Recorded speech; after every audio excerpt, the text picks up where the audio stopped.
Sunday night. I think it's a good night for a trivia game, and hey, you're here. Maybe you feel the same.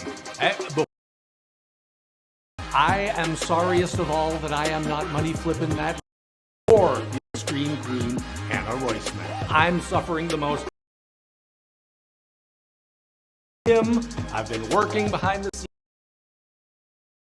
scenes now, writing the questions, assembling the games, getting my DNA into every show, and my most infamous achievement is 20 bird's nest soup.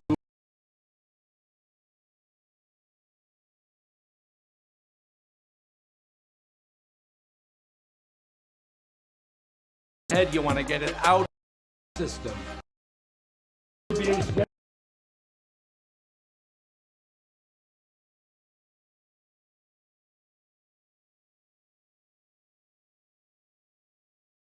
Can move forward from that. Now, we wanted to finally bring you a game after being away for so many weeks, but heavily in demand lately, so HQ pulled the old Carney hustle and threw the writer out there. So this is my first go. Offering covers it up. Moving forward, so it's a new face on your screen, but it is the same old game you love, I can assure you. It's the greatest test of mind and memory that fits in your phone. If you've been playing HQ a while, you definitely know the deal. Here's a quick rundown for any newcomers. There are going to be 12 questions tonight, each with 3 answer choices. You guess randomly, you should win every 500,000 games or so, 3 to the 12th power. But if you know your universe, keep your boy, you are running for some cash. Always, we are showering riches on the winners to the tune of $1,500, a goodly amount of money that splits up into some big chunks if the winners to go hard. And take it from the guy who knows, when has the game ever gone easy? Not on my watch. Now we know how the game is played. I'm ready. You look ready. The questions have been ready for weeks. TX, and it's going to be unpredictable like Elon Musk. So let's get our heads together from here on out. It's all what you know, so let's and see what pours out of the bottle right here and now with question number 1. A fork would you most likely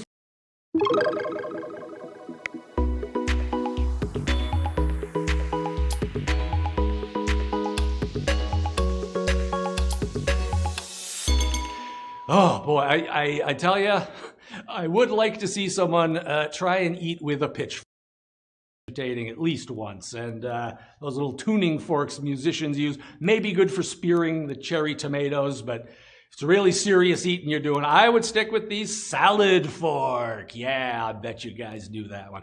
Although if you think about it, a tuning fork could also be called a pitch fork when you think about it. 12,222 of you absolutely that's good to hear, and boy, Matt's really good at this. So pants during an HQ show. I can't believe we're doing 12 of these, but I'm digging it. I'm having a good time. Let's see what lies ahead with question 2. Who recently started an abortion fund called Girls Just Want to Have Fundamental Rights? Cyndi Lauper, Madonna, or Barbara Streisand? There's a small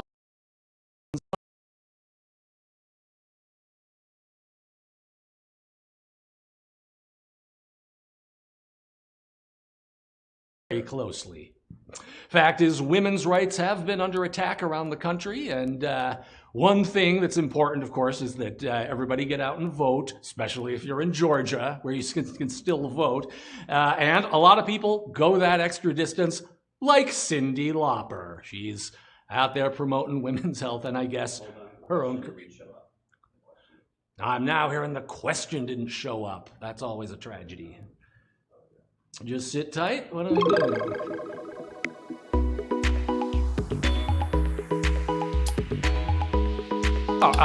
Who recently started an abortion fund called Girls Just Want to Have Fundamental Rights? Cyndi Lauper, Madonna, or Barbra Streisand? If you heard the frill already, maybe you know the answer, but it is only Q2, so no great tragedy. With women's rights under attack around the country, lots of people out there voting, and going the extra distance is Cyndi Lauper. 80s icon, and now Tony winner, I believe. Is she not? Yeah. She's, there you go, 11,236 of you were not fooled by that. I can't, yeah, Madonna and Barbra Streisand got a few votes. Well, they are very talented. Moving on to question 3. Which secondary color is one of the card colors in the standard edition of Uno? Green, orange, or purple?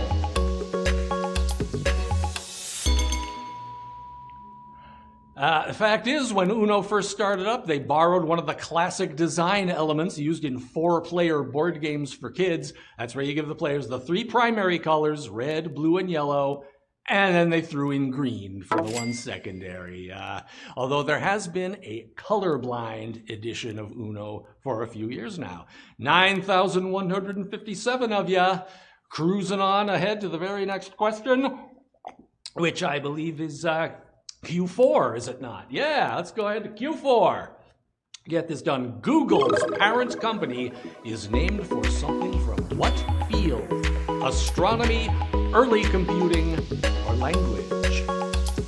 Astronomy, early computing, or language? Now, I know Google having a parent company is a lot like God having a boss, but the fact is, for 7 years now, Google and a few other companies that I bet you can't name have been answering to the chiefs at Alphabet Inc. So I'm calling it for language. Is it not? That's how many people got that right? Hey, there we go. That's 6,000? 6,717. All right, we fooled a bunch of you. Not savage. Not savage, but our little group is getting smaller by the minute, I think Grandpa Joe said in the 70s version. Next question. Hold on, they're asking what's in the cup. Oh, they're asking what's in the cup. Yeah, it's a very good question. Well, that stuff is so good. I can't, man, refreshing and sweet. Yeah, is the question up? Do I go for it now? Yeah, okay, Q5. The rare event called a sports equinox is usually in what season? Spring, summer, or fall? Rare event called a sports equinox. Hey, well, it's the most wonderful time of the year if you happen to love sports. A sports equinox is when all 4 major leagues play games on the same day, which is only possible in that narrow window when they are all in season, which occurs in the fall. Sports equinox happens in the fall, and it's a good thing it's not in January, I think, especially for the baseball players. 5,018 of you got that right. Lots of sports fans. That takes us one step further into Q6. The flag of France is most similar to the flag of what U.S. state? Iowa, Vermont, Louisiana. Flag of France, most similar. Well, there is supposedly a connection here to the state's French history, which certainly makes sense. So if you think French, maybe you'd be thinking of a place called Des Moines, the capital of Iowa. That, of course, is a French city name, and Iowa is our answer, although I like Louisiana's Pelicans a little better. Oh, my goodness, 1,242 of you got that right, but that is what we call a savage question, ladies and gentlemen. Ring-a-ding-ding, how the fates do swing. I'm seeing a lot of extra lives get used. Let's pick up the pieces. Let's move forward. These things happen.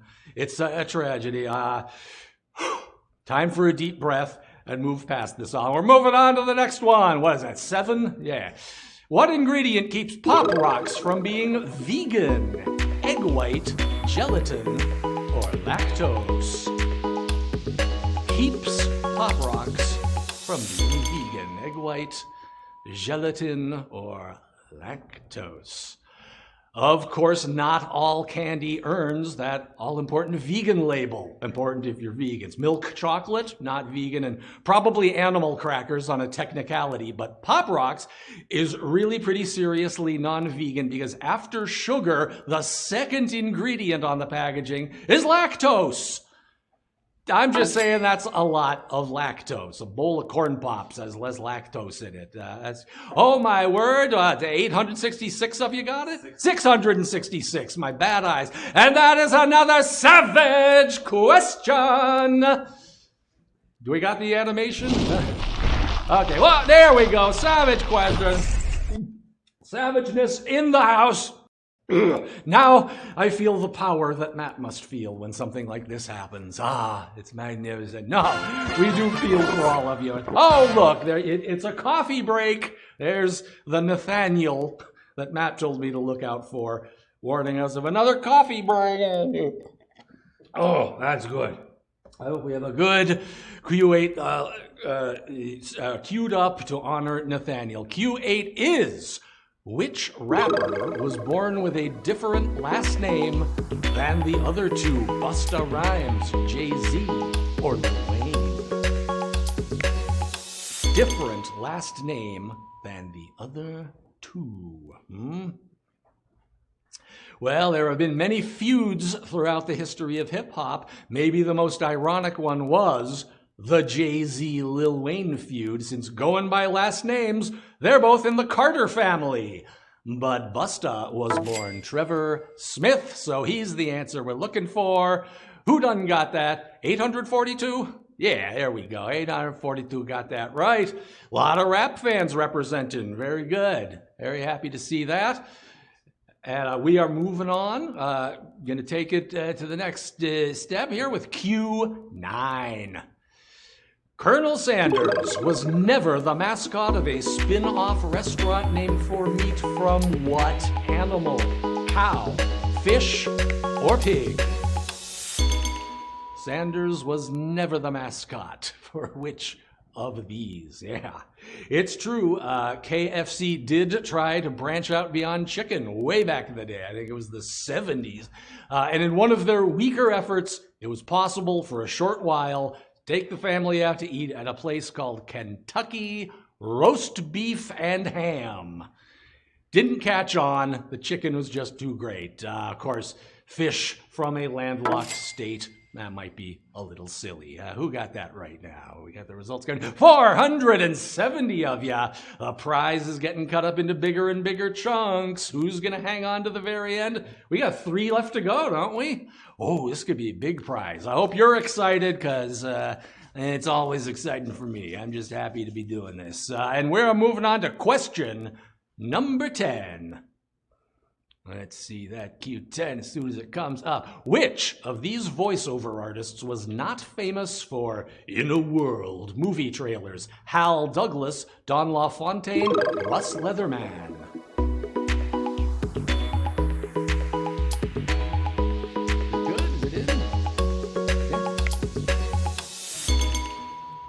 I'm Tim, by the way, if anyone's just wandered in. But yeah, you'll remember, if you go to a lot of movies, one of the biggest cliches in trailers for a good many years was starting them off with that grim, gravelly, in a world. And there are only a few guys in Hollywood who are famous for saying it, but you know who wasn't? The voice of Movie Phone, Russ Leatherman. He would just make In a World sound cheerful. And I would ruin your trail. 378 of you seem to know that. That was not a big stumper, not too savage. I like it. Don and Hal no longer with us. I think Russ is still out there somewhere. And only 2 left. Wondering, are there going to be any more savages? You never know. You never know what the tricky writers we got. Oh, here comes Reggie. Give me his best wishes. Now I feel honored. Now I feel blessed. The benediction has happened. Having a good time here with Reggie, and we are moving on to the penultimate question of the night, Q11. What was a policy initiative by the only U.S. president born in Illinois? Supply-side economics, emancipation, or the Affordable Care Act? The only U.S. president born in Illinois. Well, of course, anybody who reads license plates knows that Illinois is the land of Lincoln, right? Oh, no, Q11 can't be that simple. Abe was actually born in Kentucky. He is no more an Illinois native than Barack Aloha Obama. We're looking for Ronald Reaganomics Reagan on the policy initiative, supply side economics. Good. What? We got the results there. There we go. Just above 300 going into the last question. Not a stumper. Yeah, you knew that. Yeah, aloha. You knew it. Bombs fly. And we are moving on to the last question of the game. Who's pumped up? Who's excited? Who can't wait to see it? Over 300 of you are on the cusp of making a little good extra spending money. Let's find out who right now with Q12. Which constellation are neither of NASA's Voyager probes heading toward? Camelopardalis, Horologium, and scroll down, please. Yeah, Telescopium. Camelopardalis, Horologium, or Telescopium. Who cannot expect a Voyager probe? Now, the good thing about this Voyager program, even if the world goes kaput one of these days, there is still a chance aliens will learn a little bit about us when the Voyager probes get to the far reaches of space with their time capsules of Earth culture. But they're just going to have to wonder what we were like if the aliens live in Horologium. We are not sending a probe to Horologium. Let's see those results. 163 of you have just won HQ Trivia. Let's celebrate. I'm digging it. Let's launch those rockets. Hey, yeah. Get them up there. Get them out into space. Maybe Horologium can get those. Smash that diamond, and let's take a look at our winners. Who do they got here now? That's a long animation. Yeah, winners. There you go. Everybody's okay. I could barely read on that. Dustpedia did a great job winning, and Jenny316, that was spectacular. Lowercase Mick, is that Mike, Nick? Oh, look at all these great people, though. You've done it again. I don't know how. It's the greatest feat of the brain on this side of planet Earth, and all these amazingly talented people have won $9 and a little bit of change. You can get a tasty lunch for that. I don't know what to say. It is always unbelievable whether I'm hosting or not. We always go hard. Some of you always find the way through our force. But I hope you had a groovy time no matter how well you did. Like we say, if you didn't earn something, you must have learned something. And you can always come back and try again. When is that going to be? Probably Thursday, but if you set the notifications in the HQ app, it will remind you. No remembering or writing down needed, just let the app tell you. And in the meantime, you can keep in touch with HQ on all the socials. I had a lot of fun tonight. This is Trivial Tim Harrod telling you, stay smart, keep learning more stuff, and keep on reaching for the stars, but be careful. The stars are extremely hot. Now, what's the way out of here again? I think Matt showed me once. Do I go through the triangle? Is it the hexagon? Wait. Right, it's really hard. I found my way in, but I had somebody lead me in. Did you have a good time? Oh, I had a great time, yeah. You want to do it again? Sure. All right. Thank you, Tim. Oh, boy.